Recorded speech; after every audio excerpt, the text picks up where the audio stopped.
The TVR Griffith was the creation of an East Coast Ford dealer named Jack Griffith. Griffith witnessed the success of Carroll Shelby's AC Cobras and set about to create his own Cobra killer. Griffith Ford collaborated with Shelby, picking up the AC cars at the New York docks. Road testers claimed the car was a bat out of hell from 0 to 60, outperforming the heavier small block Cobra. Unfortunately, with that performance came a number of reliability issues. As the Griffith transitioned into the TVR Tuscan, those issues were addressed and the car remained a high-performance benchmark through the early 70s in its near-original form. Well, when I finally found the car and got the owner to allow me to see the car, he was a very private guy.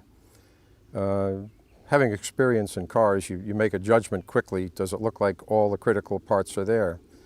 Well, it looked like it. And in fact, they were. All the instruments were there, the toggle switches were there, the doors, the handles, all of the things that you often find you got to hunt down later on were there. What you couldn't see was the fact that the frame was pretty severely compromised.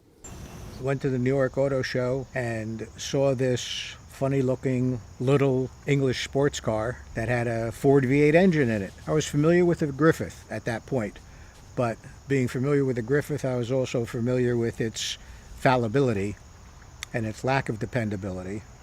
And the TVR seemed to be something of a different kind of thing. So I got quite enthralled with it.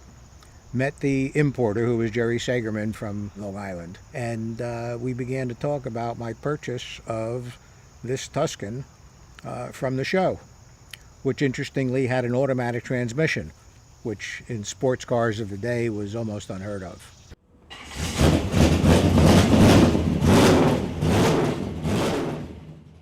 Every time I come to Mid-Ohio, I learn something new. You know, I've been coming here for years, but it's my favorite track. I can't pick one spot where I'd say I get a lead because it's just not true, you know. Everything here is something different. You pick up a couple tenths here, one lap, a couple tenths, you know, through Madness, another lap, a couple tenths through the carousel. It changes every lap for me.